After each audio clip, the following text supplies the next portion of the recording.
Despite a lot of rumors and reports that the Pittsburgh Steelers were making calls looking to add an offensive weapon before the NFL trade deadline today, the deadline has passed, and the con artist did not strike on trade deadline day today. And today on Steelers Talk, I'm going to be breaking down my biggest disappointment and specifically why the Steelers did not get a wide receiver to add to this offense heading into the second half of the season. But also, later in today's show, I'm going to tell you why it's not the end of the world that they didn't get a wide receiver today and why I still have a lot of hope and optimism for this Steelers team heading into the second half of this 2025 campaign. Now, before we get into the rest of the content today, guys, make sure you guys click that thumbs up icon if you haven't already. If you bleed black and gold, if you are behind this team 100%, no matter how this season ends, I know I will be. If you guys are with me on that, support the channel and support the team today by clicking that thumbs up icon. Now, there was multiple reports today that the Pittsburgh Steelers were close to landing Jakobi Meyers in a trade from the Las Vegas Raiders. Now they got outbid by the Jacksonville Jaguars, who ended up giving the Raiders a 4th and a 6th round pick. A decent haul for the Raiders. You're getting 2 draft picks that, when combined, in terms of the trade chart, is worth around a late 3rd round draft pick. So, for, I think, the Raiders, I think they did a good job there. They sold him to the highest bidder. And for me, guys, I think what it ended up being was that Omar was willing to give up that 4th round pick for Jakobi Meyers, and they were right there in the mix. And then, the Raiders, as they were kind of going back and forth with these different offers, the Jags were willing to give up that 2nd pick, that 6th round pick along with the 4th. And the Steelers, who are really being precious with their draft picks this year, didn't want to give up 2 different draft picks in a trade, and they didn't want to give up a 3rd round pick for Jakobi Meyers either, which is probably what led to them getting outbid in this particular negotiation. And, for me, if I were Omar Khan, I would have ponied up. I mean, I would have, you got 12 draft picks next year, man. I think, if you trade 2 of them to get a really good player in Jakobi Meyers to help you try and win a Super Bowl this year, I would have traded a 4th and a 5th to get Jakobi Meyers. And, that's what the Seahawks ended up paying for Rashid Shaheed today. And I actually think that the Jaguars got a better deal.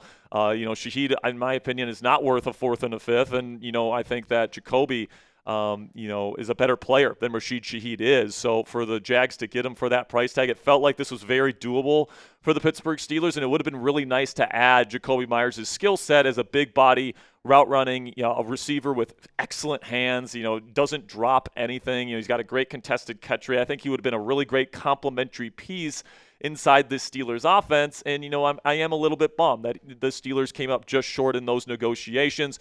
Then when they didn't get Meyers, apparently Omar Khan was on the phone being very aggressive, calling a bunch of different teams today, seeing what was available. And, I think that they had a certain list of players that they were interested in, and, they had their price tag that they were willing to pay for those players. And, there was some reports about them being in on Jalen Waddle, but the price tag was just way too high, apparently, to make that deal happen. Calvin Ridley potentially, but it really seemed like all these teams that were selling at the deadline were really standing pat with the values that they thought that those players were worth, and it just didn't align with what the Pittsburgh Steelers wanted. And to me, it was pretty clear that the Pittsburgh Steelers weren't going to get desperate to make a move at receiver, frankly, like they did last year. When they traded for Mike Williams, a 5th round pick. And, we all know how that worked out, and that ended up being a really bad move. But, I guess we'll have to see if this wide receiver room moving forward is going to be able to get the job done. Now, Mike Tomlin said at his press conference today kind of his reasoning and kind of explained, the reason, a big reason why the Steelers didn't feel desperate to go and make a move for a wide receiver today. And essentially, it's because they view their tight ends as receivers as well. This is what Tomlin had to say earlier today in the south side of Pittsburgh. We don't look at our eligibles as wide receivers. We really feel good about our tight end group as eligibles as well, and you can't talk about the passing game without the contributions that we get from that group. But we're comfortable with the way that we're distributing the ball and our utilization of people and the divisional labor to this point. And to Tomlin's point here, there are a number of players that have had roles in the passing game for the Pittsburgh Steelers this year. DK Metcalf is obviously that number one presence that is consistently, getting the most looks and all that different stuff at the receiver position. But then you got Calvin Austin III as a smaller, shiftier, speedier type of wide receiver than Jonnu Smith they've been using as kind of like a bigger wide receiver. I can't say that I've been too enthused with what we've seen from Jonnu Smith to this point, but obviously the Steelers really like him, especially Arthur Smith. And then Pat Freiermuth is kind of your traditional tight end that can, sit down in the soft spots and zones. He's had a couple pretty big games this year. And then Darnell Washington has had a couple big games this year as well. They are getting him involved in the passing game quite a bit. They certainly live in a lot of these multiple tight end looks. And then when you kind of look at it from this perspective, Roman Wilson is kind of like the sixth man down the totem pole here in terms of their receiving weapons, and only 2 receivers are in their top 5 pass catchers right now in terms of who's getting the most looks in this offense. So this is really an offense that is really based out of multiple tight ends, and really only 2 receivers are quote-unquote starters in this offense. So it didn't seem like the Steelers were willing and too eager to move off of that strategy. And even though I think they would have liked to added a complementary skill set to this group for the right price, that correct price never presented itself today. So the Steelers decided to stand pat. And also, I think we have to remember here that Pittsburgh is being pretty precious with their draft picks in the 2026 NFL draft. I mean, we've seen, the signs of this for many, many weeks now, even dating back to the offseason. I mean, they let the comp pick eligible free agents this year, guys like Russell Wilson, Justin Fields, Najee Harris, and more, hit free agency. And now they're going to be getting comp picks for those players leaving in free agency. And then their free agency strategy as a whole revolved around stacking those comp picks, not only just letting those players leave in free agency, but also not signing players that would have affected the comp pick formula. They also traded a talented receiver, George Pickens, for an extra third-round pick. They refused to include 2026 draft picks in the trade for Jalen Ramsey and Jonnu Smith. And right now, as a whole, the result of that is you have 12 draft picks in the 2026 NFL draft. And I just don't think, especially with the Steelers, who like their offensive personnel right now, I didn't think that they were too eager to give up, especially multiple draft picks in a trade to get a receiver, especially a receiver that's just on a 1-year contract. And contrary to popular belief, this is kind of a popular narrative surrounding the Pittsburgh Steelers, but the Steelers are not, quote-unquote, all in this season. Now, you can argue that they should be because they've got Cam Hayward, who is going to be retiring within the next 2 years. Aaron Rodgers the same way, so you have to take advantage of your opportunities while they're here. I understand that a lot of people have that take, but that's not exactly the way the Steelers are approaching this. The Steelers' approach is, yes, we are trying to win this year with this current group, and we feel like this group that we have assembled is good enough to accomplish that goal, but we're not going to, but we're also going to build for the future, and we're also going to plan for the future, specifically when it comes to the 2026 NFL draft, and gear up to really inject this roster with a lot of young talent. Especially, you're going to be having a bunch of picks in the first 4 rounds of the NFL draft next year if you're the Pittsburgh Steelers. If they were all in, guys, they would have made some other moves that would have been more in the direction of getting rid of picks instead of trying to add picks and then protect these picks. So even though the Steelers are trying to win a Super Bowl this year, there's no question about that. They are also planning for the future, so I don't think it's accurate to say that the Steelers are quote-unquote all in this season. So coming up here on Steelers Talk, my biggest concern with not getting a wide receiver, I think that there's one really big concern that I have that is a 100% reasonable concern to have if you are a Steelers fan after not getting a receiver in today before the trade deadline today. But before we get into the rest of today's show, guys, let's have a word from our sponsor at Prize Picks. And the hard-hitting football action this football season is just getting started, and it gets even better when you download the Prize Picks app today. The weather might be changing, but the feeling of being right never gets old, so keep the season rolling on Prize Picks by getting $50 instantly in lineups when you play your first $5. Prize Picks is super simple to play. Just pick more than or less than on 2 to 6 player stat projections. If you get your picks right, you could cash in. On Prize Picks, how you play is up to you. If you want flexibility, choose the flex play, where you can get paid even if one of your picks misses. And if you want the biggest payouts, go for the power play. No matter how you play, though, Prize Picks is a great way to put your takes to the test. Join the millions of users that have already signed up for America's #1 fantasy sports app. And this weekend, of course, the Steelers take on the Chargers on Sunday Night Football. I'm taking the more on passing yards for Aaron Rodgers and the more on Jaylen Warren rushing yards. I'm going to take the less on passing yards for Justin Herbert. So download the Prize Picks app today and use code CLNS to get $50 in lineups after you play your first $5 lineup. That's code CLNS to get $50 in lineups after you play your first $5 lineup. Prize Picks, it's good to be right. Now, my biggest concern with not getting, a quote-unquote legit wide receiver two like Jakobi Meyers today, guys, is that if DK Metcalf goes down as your number one receiving option, there really isn't a reliable guy to step up into that wide receiver one role. I mean, Calvin Austin III, I think, can be a serviceable number two, but if asked to be a number one guy, I don't think he can step into that role. Roman Wilson is the same way.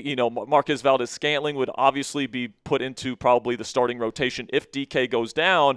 But, if he goes down, you got MVS, Calvin, and Roman as your three receivers. I'm not too enthused with that wide receiver trio as the season continues on. And, there's a lot of this season on offense is riding on that number one receiver staying healthy, kind of similar to last season where George Pickens, this team and this offense and especially this passing game really relied on GP to stay healthy, and then he injures that hamstring, and then he's out for a number of games in which the Steelers' offense looks terrible, and then even when he comes back, he's not the same player. So if a similar thing happens to DK Metcalf in this season, it could derail this season once again for the Pittsburgh Steelers, and that would partly be on GM Omar Khan for not, adding a wide receiver capable of taking on that number one receiver moniker in the event of a DK Metcalf injury. But with that said, I do think that some of the meltdowns that I've been seeing on Steelers Twitter today from fans is a bit overblown. And I still have a lot of hope and a lot of optimism and a lot of positive feelings surrounding the Pittsburgh Steelers as a whole, and a lot of positive feelings about the offense. I mean, this offense, man, it's top half of the league in scoring offense right now, scoring 25.3 points per game. They're doing a really good job in the red zone. They're top 10 in that regard. They're top 3 in the league in giveaways. They're tied for second right now with just 7 giveaways on the season, so they're protecting the football. They're 13th in EPA per play. They're doing a good job in a lot of these different areas, and since week 4, since they started using the jumbo personnel packages, it's been even better. So the run game has been working pretty well. I think they're a top 5 rushing offense in the league since they went to those jumbo personnel packages back in week 4, and Aaron Rodgers has been very efficient, and it's not the best offense in the world, but this team was always going to be dependent on whether or not the defense could step up, and they really did step up last week. I mean, that looked like the Steelers defense we were expecting to see this season against the Indianapolis Colts, where they absolutely took them to the woodshed on Sunday, guys. Up front, in the secondary, it was a complete effort defensively, and even though the Steelers offense didn't play their best football game, they were still able to pretty much lock down that game midway through the fourth quarter against the number 1 seed in the AFC. So, if you can get this offense working together and not have as many drops or mental mistakes as we had last Sunday, and you put it together where this offense is working really efficiently and this defense is playing the way that it did against a really good offense last week in the Colts, like this Steelers team as is, barring an injury to DK Metcalf, I think is capable of beating any team in the National Football League today, and they proved that last Sunday. And honestly, guys, if you compare this year's trade deadline haul compared to last year's trade deadline haul where they traded for Mike Williams and Preston Smith, this year they bring in Kyle Duggar last week, and then they bring in MVS as kind of that trade deadline wide receiver addition here before the deadline passes. And, I think that, Kyle Duggar and MVS are going to be very good additions for this football team. Okay, MVS, I like him as an addition because he's got, that chemistry with Aaron Rodgers. He still has that speed. He has that vertical presence where he was on pace to put up over 800 yards of offense last year in the 8 games he played with the New Orleans Saints. So Rodgers still clearly believes that he can play. And, as a designated deep threat who's a big body guy, he's played in Shanahan's systems before. Like, Rodgers knows how to use him. I'm excited to see what MVS is going to be able to do here in Pittsburgh, and then Kyle Duggar as kind of a bigger safety that they've injected into this now too high safety kind of base defense. I think it's going to be a great fit. It was a great fit for when we played Indianapolis last week. I think it's going to continue to be a great fit on that side of the football. And you compare that to last year where fans were largely pleased with what they did at the trade deadline, trading for Preston Smith and Mike Williams, and neither of those things worked out, and you gave up 2 draft picks in the 2025 NFL draft to get those players on your team. I think this year, the trade that you made with just a pick swap, so you just downgraded one of your picks. You didn't actually give up a pick to get get Kyle Duggar, and then you get MVS for free on the free agency market. I think that is a much better plan from Omar Khan this year. Would I have loved to add another receiver? Absolutely, but if you're asking me to pick between last year's trade deadline haul and this year's trade deadline haul, I'm taking Kyle Duggar and MVS over Mike Williams and Preston Smith any day of the week. All right, so grade this year's deadline haul for the Pittsburgh Steelers. I'm including Marquez Valdes-Scantling, even though they didn't have to trade for him. He was their wide receiver addition before the deadline. So Kyle Duggar, Marquez Valdes-Scantling, grade this year's deadline haul, A, B, C, D, or F. For me personally, guys, I'm going to give that probably a B. It's not an A because you didn't get, an impact player necessarily as like a wide receiver 2/wide receiver 1B. That would have made it an A to me. If you would have got Jakobi Meyers, that would have been A+, okay? But Marquez Valdes-Scantling, I think, is going to be able to get on the active roster. He's going to be a contributor to this team. If somebody gets injured, at least you're not completely, bereft of talent and players that can play with Aaron Rodgers. And I think Kyle Duggar is going to be one of the missing pieces to get this defense to play the way that we all expected them to play this season. So that'll be it for today's show, guys. And if you are rocking with the Pittsburgh Steelers all season long, just like we are here on Steelers Talk, type those real ones down there in the comment section if you made it to the end of today's show. Tomorrow we'll have more Steelers coverage for you guys right here on Steelers Talk. Thank you to everybody that joined us for our trade deadline special on our live show today, almost 4.5 hours with over $500 donated to the channel. It was absolutely fantastic stuff, guys, so thank you so much for all of your support. Again, tomorrow we'll have more coverage for you guys right here on this channel, getting ready for Sunday Night Football versus the Chargers. So until next time, guys, here we go, Steelers.